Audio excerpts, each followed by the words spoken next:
And supporting our movement.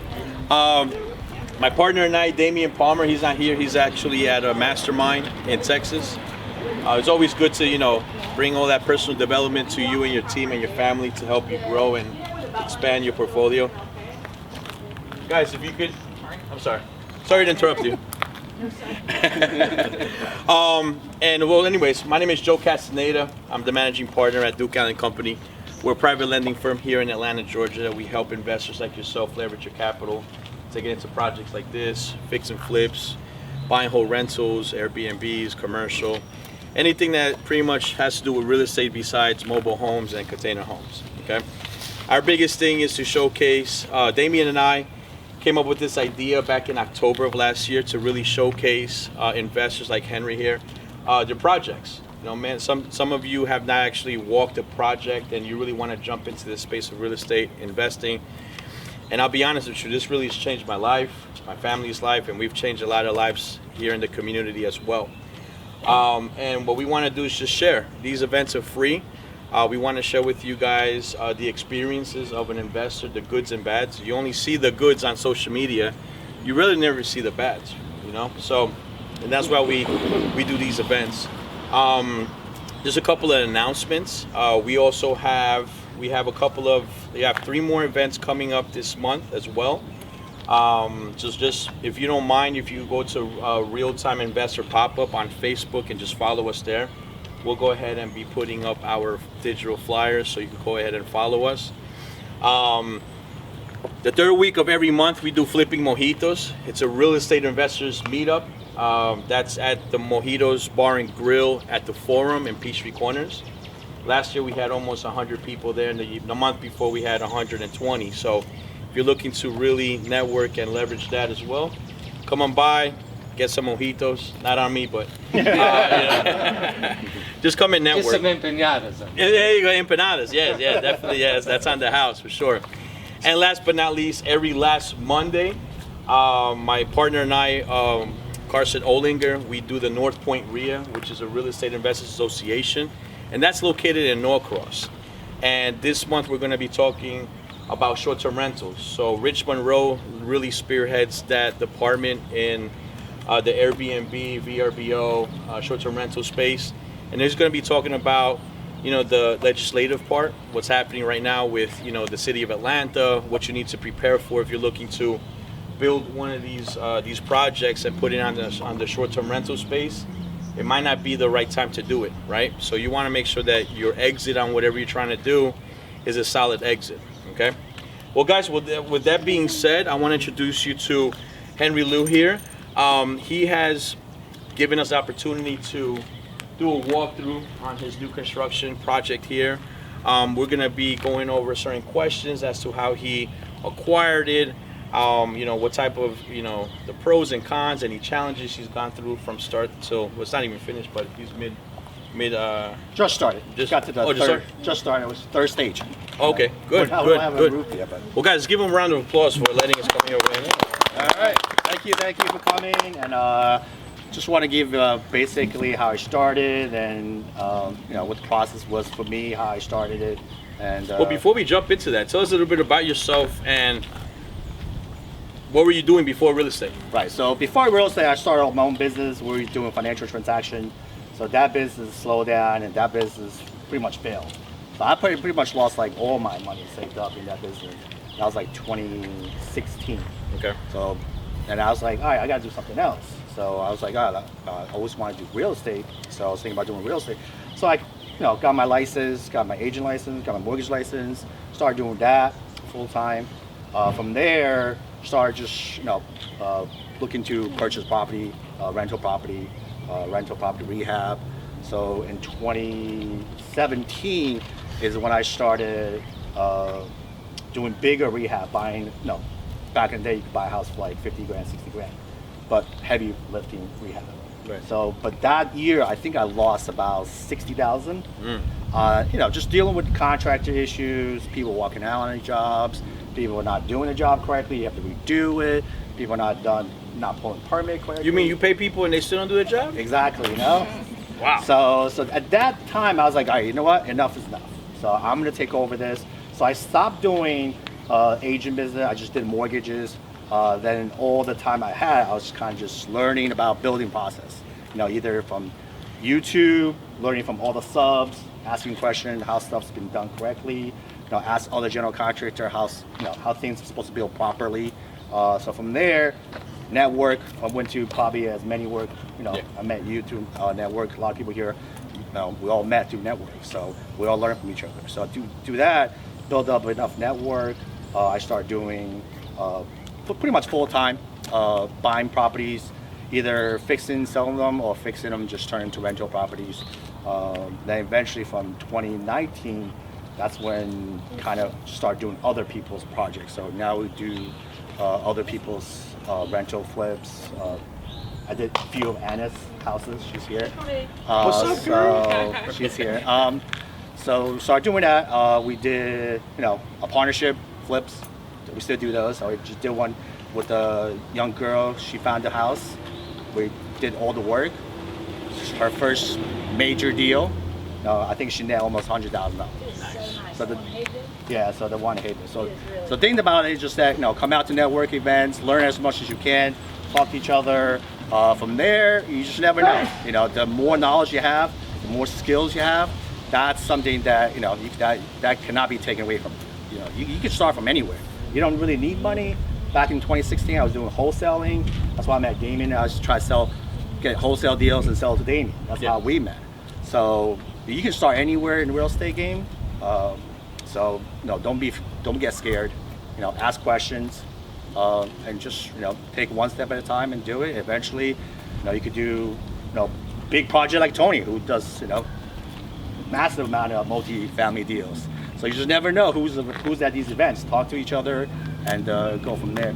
So back to this particular house. I bought this house at 2019 before the COVID, and I bought this house from Gene B. Johnson. So J. Johnson, yeah, Gene Johnson, King. the construction king of Atlanta. So met Gene. He's like, I got this house. I need some money. I need to get rid of it. I was like, I know this area is coming up. I own a couple of houses over there. So I definitely want to buy this particular house. So I bought it. But obviously COVID happened. So there was a huge delay at the city of Atlanta.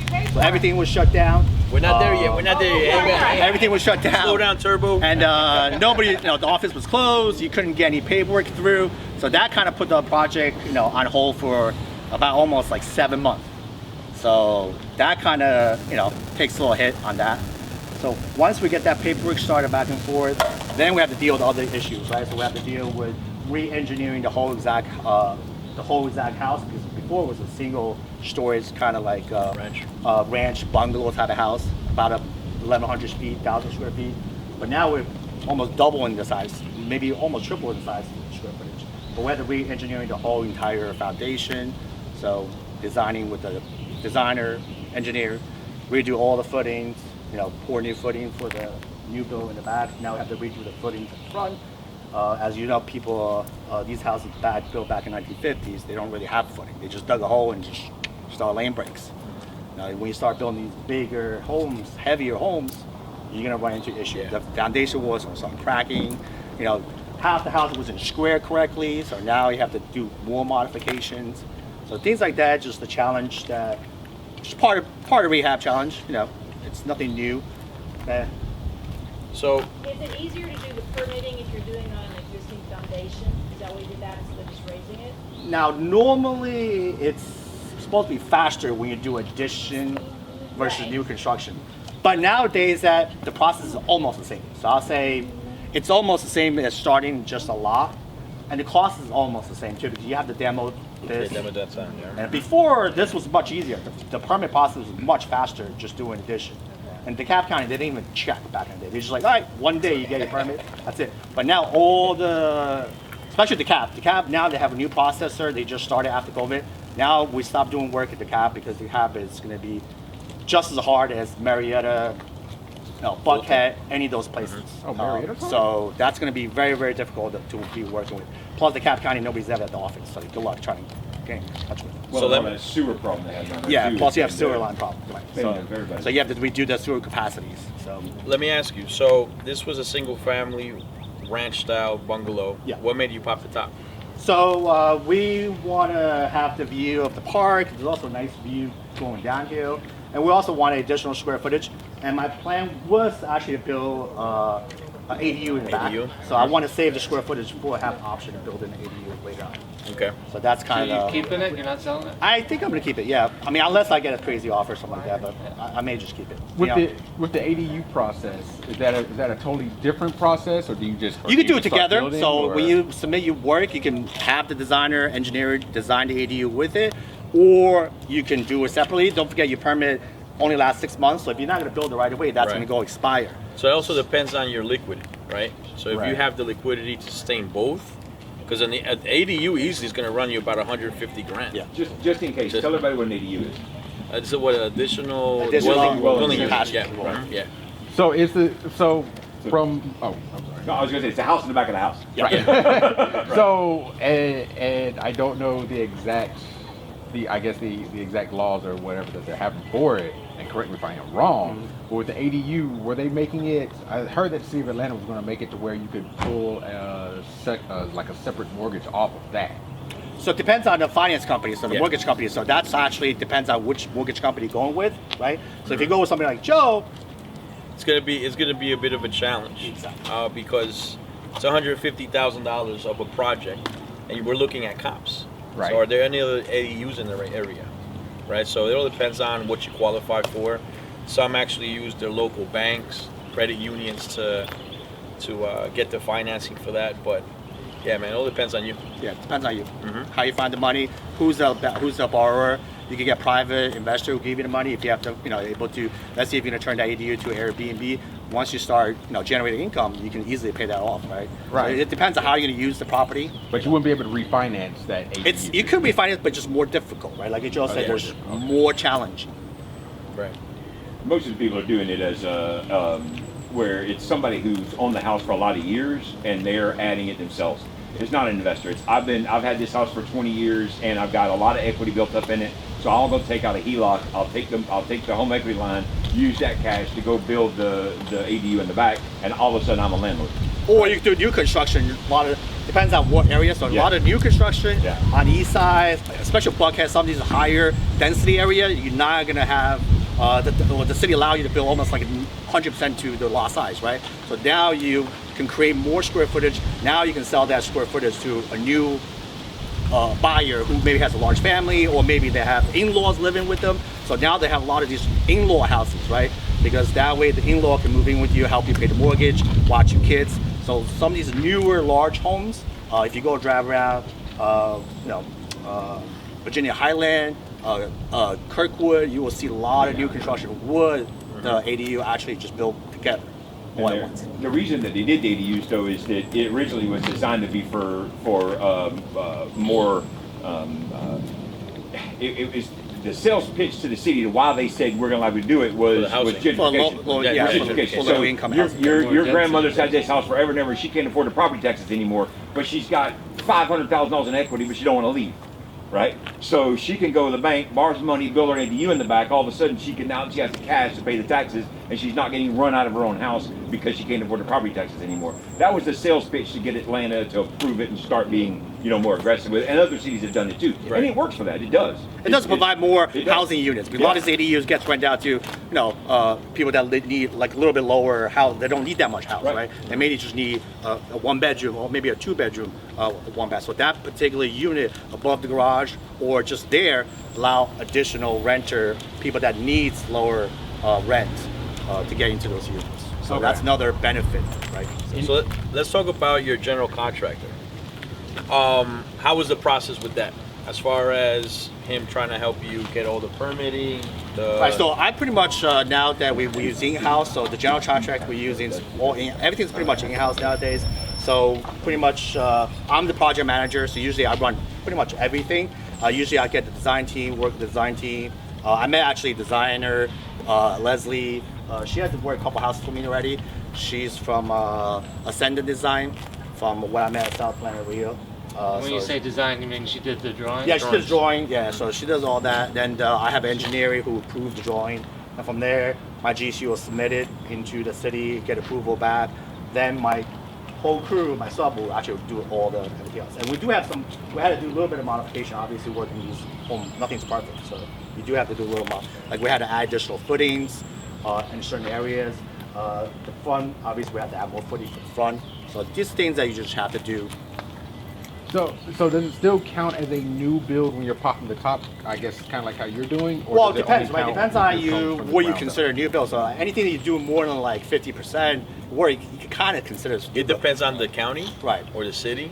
So some cities are like, hey, you got to go all the way to the foundation. Some cities say, hey, if you leave 1 or 2 walls up, you know, it's still Yeah, so considered each new city, construction. So- each county have their own little regulation, so you kind of have to look at the guidelines. Gotcha. Yeah. You went down to the floor, right? On this one. Yeah, so this one, we have a new footing pulled the whole entire, and the backside's all new, so yeah. And you put on the walls, right? Yeah, pretty much everything was down to, the only thing we saved was just the front, this little front section. But did it make sense to keep this little front part, or? So this is the setback line, so this is the area that when they have a setback regulations, so you can only go certain far out. I'm talking about the old, like, the old. Oh no, all brick will be redone. Redone. Yeah, that's all will be redone. So we'll have a brick veneers. They'll be covering the whole entire house. with But new you're brick. not taking it out. You're No, just no, covering it no, up. yeah. So That was it made more just sense to leave that than to start over afresh. You could do it if you want. You could do it, but we already added footings where the area behind it, in front of it. So that's not going to be a structurally, it's not going to be an issue. It's just a matter of like covering the. So we're going to have a new brick covering the whole entire old brick, so you're never going to see it. So. Did your designer and your engineer work together on what's needed for structural additions to Yes. the drawings? Yeah. So usually the designer will design it. I'll send it back to the engineer. The engineer will look at it, come here, measure everything out, and I'll go back. So usually a house like this, you have to probably work with designer not just once. You probably have to go back and forth, Yeah. make some changes, Adjustment, right? adjustments. Like before, we had 3 bedroom, 3 bathroom upstairs. Then I was like, I didn't like it. It's too tight, you know. So then I went back. So you have to work with designer that's, you know, that knows you. You have to know designer, somebody that's willing to make, you know, even though they're very busy, but you also have to pay a little bit extra money to work with somebody that's professional, that's willing to do the extra work for you, right? So How long, sometimes, how long do you think it took from first conversation to ready to build plans? so just the design part probably took about, well, here's one thing, COVID, right? Nobody expected COVID to happen. So my designer, her father got COVID, so he was in the hospital for a while, so she went to take care of him. So I had probably about 4 month delay just on that. So usually it takes about a month, 2 months, maybe 2 months. Now it took 6 months. Jeez. But even though that time she was not working, I couldn't get the paperwork to the city anyway. So either So for way, somebody's benefit on buying a house like this with this kind of plan, yeah, they're probably gonna have to buy it, yes. Sit on it. spend some time doing all that. If Yep. they need financing, they may be having Make to sure that, you know, talk to you guys. Make sure that get that 18-month Yeah. financing, you know, with the 12-month, with the and they don't 6-month even really extension. know what they're building yet when Right. they bought it because the plans aren't done. So Yeah, there's right. a lot of uncertainty in the finance. Or you could do that if you're professional enough that you know you have a set. Yeah, let's say you build this particular house. This is the style of the house you built. You can use that same design You copy and over paste. and over again, right? But you find the same type of lot size. You know, you make a little bit of modification here, but you know what you're building. You know this is the house I'm building. I know I'm just boom, boom, boom, boom, boom, right? So you can kind of use that to leverage. So that's So- another way you can save time and money. So for your permitting, did you do it yourself? Did you send an expediter? Always use What? expediters. Never do anything yourself. Amen. Unless you're doing like a home, like your house. If you're doing like a remodel your kitchen or something like that, then you can just go online. And now city land, anything over 10,000, you don't need a permit anyway. So you can just do it, Excel system, you can just go online and do it yourself. If you're doing any particular this type, just hire a professional. For those that don't know what an expediter is, if you don't mind. So somebody that knows people in the city, knows the procedures, know all the rules of getting the permit. What's required, how many survey you need, what type of survey you need, setback lines, arborists. These are the things that most average first time, even some of the professional investors, if you don't do this type of project often, you just don't know. Right. So once you do it, then you know it. How would you vet an expediter? So you usually ask that's what you're here for. Yeah. You just get somebody like, Get an opinion, gotcha. do I know this person? This person work with you. You can always ask the expediters, do you have a reference I can just call up? And usually they work with everybody. So everybody uses 1 or 2 expediters. They know everything.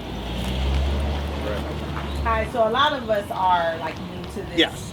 type of things. So when you say you purchase a home that needs to be rehabbed, you talk about designers and expediting things. All of that has a cost. Yes. So if I go to Tony and I say, hey, I found this house, it's $190,000. Yeah. Bam, Tony gives me the money, but then I didn't take into account. Well, that's the why you're cost. here, right? That's why you Right, come so here that's what I to kinda network. want you to Right. kinda So what happens is touch that when you do a network event, you want to, especially this type of network event, you want to just know like ins and out. No budget is perfect. You're always going to under budget. Every budget you set, it's going to be over that budget. Just be ready for that, right? Yeah, So that's one thing you, as an investor, we all know that. So whatever budget you set, just think of it high, you know? But like you said, but usually you're definitely, you need to know the basic. You have carrying costs, right? You have your interest payment, you got to pay all the electricity bill, water bill, insurance. You got to make sure you have proper insurance in the property, right? Those are the basic. Then you have the design. Now you have survey costs, right? Depends on what size of the bill you're doing. You may not have a density survey, but you still need maybe just a basic survey, just to see what the lines are of the property. Then from there, if it's complicated, you have to get engineering involved. Then you have So you to, need to find out all of that before Yes. going to yes. Tony. Before you start tearing down houses, make sure you be prepared to pay the bill. Well, and Joe, you said you started the Facebook group, so that's a perfect kind of thing to ask the group. Yeah. Right. Go to the group, be a part of it. Everybody, I'll make sure I'm there. I'll answer any questions I can. You got some Henry's always accessible. That's one thing I love about Henry. So they'll ask Jeff the same way. Jeff does the same thing I do. So I mean, these are all in. I mean, know he It's does all, as well. So, I mean, there's always free information Absolutely. out there, Yeah. and you can access it. You can ask. Sure. There's tons of people that's either professional builder that will help you out. Like Gene helped me out with a lot of things, even though he this is his house he sold to me. But like I need LVL, I couldn't get LVL. I called Gene though. 2 days later, boom, LVL shows up my house. So these are things that you do. That's why you go. The relationships. Relationships. It's You huge. build. It's huge. Yep. If I need money, I go to Joe. I can go to Tony. Stuff like that. So that's why it's all about network. it's his house. So when you bring a project to us, we're gonna help you analyze it. That's why we're here. We're like your last line of defense. Not every deal is a good deal. So you're gonna probably be led emotionally into, this guy want to do it because whatever it is, somebody fed you something that wasn't correct. That's why we're here. We love to say no, and it's not because no. We love to say no because you'll be mad for about 5 minutes, but then you'll be okay. You'll be all right. There's other You'll projects. be more mad when you lose You'll be- $60,000. Yes. So, real quick question. So, I know you mentioned that you had several properties here. So, what sort of research or what really drew you to this section? So I have some flyer print out here. So these are like the stuff you guys can read later. So make sure you know the area. You know what? Let's do this, guys. Let's go inside. Be careful. Nobody's got sandals, right? Yeah. You better be careful, my man. So be careful going up through here. Now, all the